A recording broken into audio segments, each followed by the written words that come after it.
Muda, cantik, berprestasi. Seorang wanita muda yang baru saja lulus S2 dari Universitas 11 Maret. Berdarah Jawa yang tinggal di Mojogedang, Kabupaten Karanganyar. Nur Fitri Fatimah, atau yang kerap dipanggil dengan Pipit. Pipit, di tengah kesibukan kuliahnya, dia juga menjadi kepala sekolah yang muridnya awalnya hanya berjumlah 30 anak. Namun, siapa sangka, kurang dari 5 tahun sekolah yang ia pimpin menjadi salah satu sekolah yang mampu melahirkan anak-anak berprestasi. Wadduha walaili idza saja ma waddaka rabbuka wa ma qala walal akhiratu khairul laka minal ula wala sawfa yu'tika rabbuka fatarda alam yajidka yatiman. Sekolah yang dulunya hanya sekolah kecil, berkat Pipit mampu menjadi sekolah besar.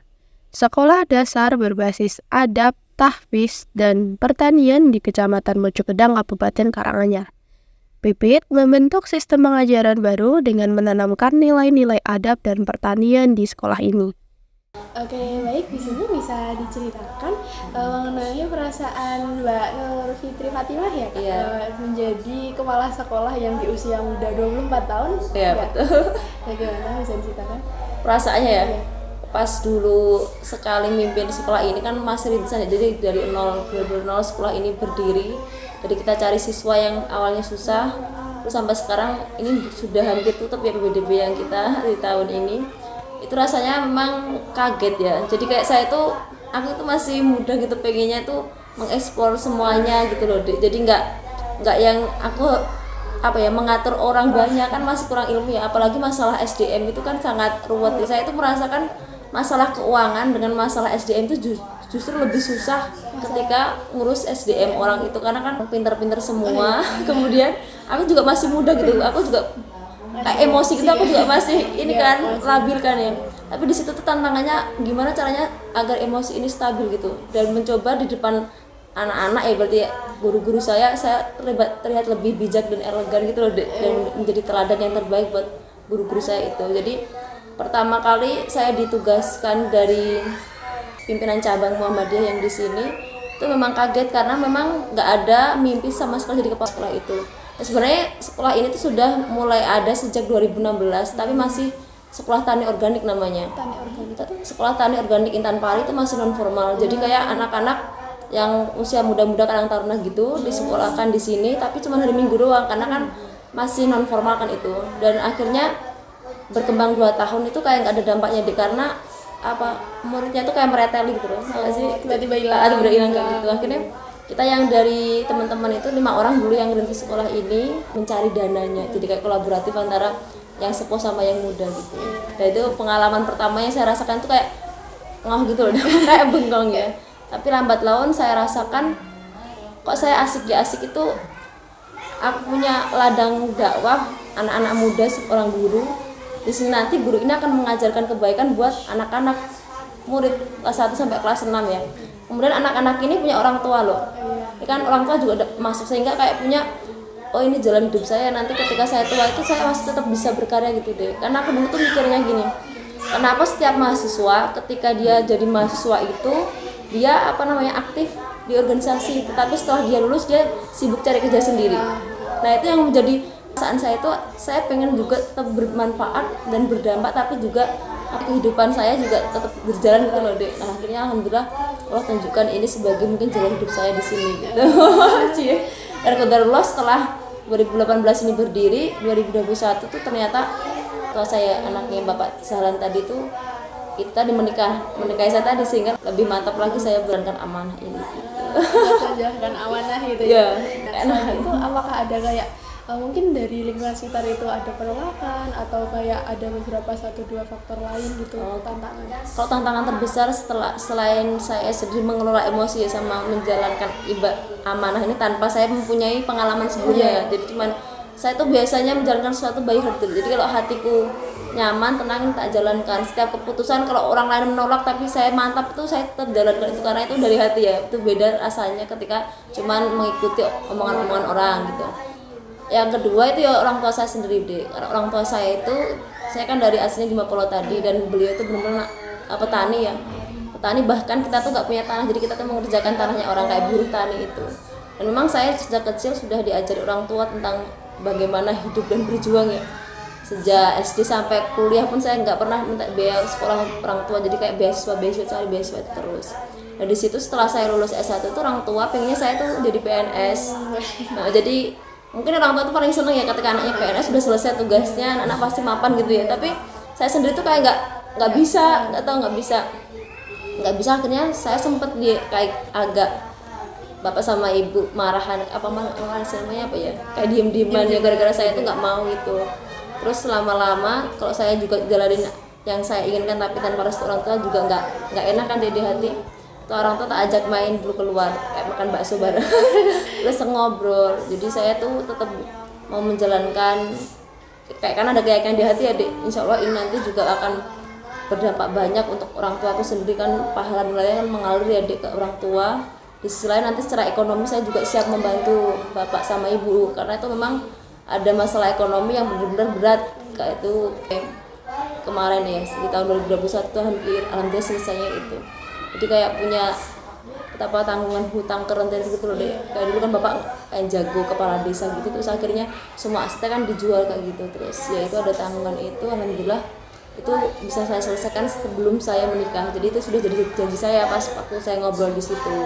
Nah akhirnya bapak kalau nanti merestui, ibu juga merestui, jalannya akan lebih mudah ke akunya juga. Terus nanti kedepannya mesti akan berdampak juga ke keluarga ini, tak bilangin gitu. Akhirnya bapak juga mengizinkan. Di saat teman-teman yang lain mungkin yang satu tim sekolah tani organik tadi itu juga udah pada keluar deh. Jadi tuh kayak aku berjuang bertahan di sini, tapi yang lain tuh cari kerjaan, karena mungkin kan ini mau dibawa kemana pak organisasi ini gitu kan, nggak jelas gitu kan. Terus pada keluar gitu, terus ini gimana, aku udah ngorbanin, saya juga mengorbankan semuanya kan deh ya, demi ini kok aku nggak punya teman, nanti siapa nih yang berjuang lagi gitu kan. Cuman tinggal 5, awalnya 15, tinggal 5 orang.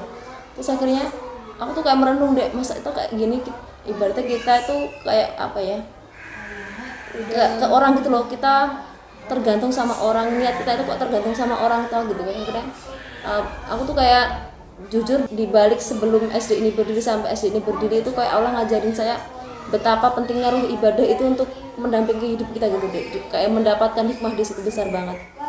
Akhirnya aku yakin jalan aja, pun di luar sini juga dikatain ibaratnya orang pinter, terus apa aku kuliah selesai kok ngediin sekolah, terus nggak jelas kan izinnya juga belum keluar kan, operasional belum keluar, NPSN belum keluar kan, itu kan butuh waktu kan ya. Terus muridnya itu pas awal-awal itu baru dapat 10-an, kemudian kita terus berusaha, itu alhamdulillah bisa 32 yang angkatan pertama itu. Setelah itu aku yakin 32 anak ini tuh keyakinan bahwa Allah ngasih jalan di sini, terus kayak ada keyakinan di situ. Setelah itu ya itu udah aku tuh kayak lomba pemuda pelopor yang pendidikan itu juara sampai ke nasional kan itu ya, juara lagi, uangnya kan lumayan deh banyak ya.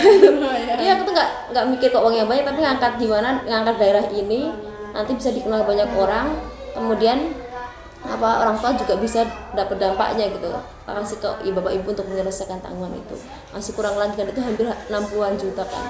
Terus akhirnya berdoa lagi tuh ngikut yang saya ke Turki itu, jadi saya dapat penghargaan di Turki yang terbaik tuh, saya terbaik. Padahal aku tuh juga nggak bisa bahasa Inggris kan, ternyata di sana tuh juga nggak harus bahasa Inggris. Jadi tulisan itu dimaknai dan orang tuh membaca bisa merasakan yang sudah saya aku lakukan, nggak cuma sekedar tulisan yang kayak teoritis gitu loh deh. Kayaknya dapat penghargaan terbaik di sana. Pulang itu hampir bawa uang sekitar 30-an juta ya.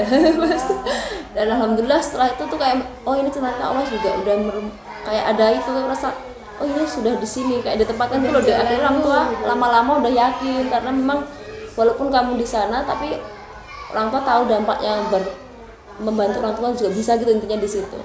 Alhamdulillah, walaupun orang tua aku sebenarnya nggak maksanya, tapi aku sebagai anak kan tetap harus merasa ya bagaimana sih bisa membahagiakan orang tua padahal kita udah besar. Selain itu, Pipit juga menjadi founder Rumah Resolusi Cerdas yang bertempat di Bulu, Giriwondo, Jumapolo. Rumah Resolusi Cerdas ini merupakan rumah yang dibangun untuk anak hingga orang tua untuk belajar bersama. Rumah resolusi cerdas ini dibangun oleh Pipit dengan besar harapannya mampu merubah hal negatif di sekitarnya menjadi positif. Keputusan Pipit ini membuahkan hasil, sehingga sekarang rumah resolusi cerdas berkembang dengan baik, banyak yang berminat dan mendapat respon baik dari lingkungannya. Nur Fitri Fatimah, tokoh muda inspiratif yang menginspirasi jiwa-jiwa muda untuk terus melangkah dan berkembang lebih baik untuk kedepannya. Biar lebih bermanfaat luasnya itu konsisten gitu loh, nggak berhenti di tengah jalan itu.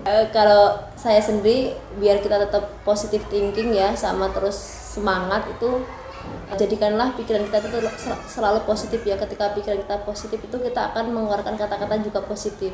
Ketika kata-kata yang keluar itu positif akan menghasilkan sebuah perbuatan yang positif juga. Nah, perbuatan positif itu yang kita lakukan setiap hari itu akan menjadi sebuah habit yang positif. Nah, setelah habit itu terbentuk terus, maka akan menjadi karakter kita, sehingga kita nanti akan merasa haus untuk terus memberikan dampak positif untuk ke masyarakat di sekitar kita. Untuk generasi muda harapan bangsa ya, saya menyampaikan sedikit pesan untuk kita selaku pemuda. Masa muda itu memang sudah akan dan pasti kita alami ya.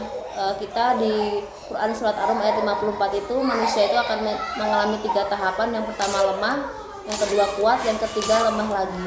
Nah, di poin yang pertama lemah itu ketika masih bayi, kemudian yang kedua kuat itu kita seorang pemuda. Ayo sama-sama kita bergerak untuk kebaikan banyak orang, lingkungan masyarakat, dan jangan lupa juga kita terus memberikan apa yang kita bisa sekecil apapun itu dampak untuk kebaikan banyak orang. Karena khairunas anfa'uhum linnas ya, sebaik-baiknya manusia adalah yang bermanfaat bagi banyak orang. Terima kasih.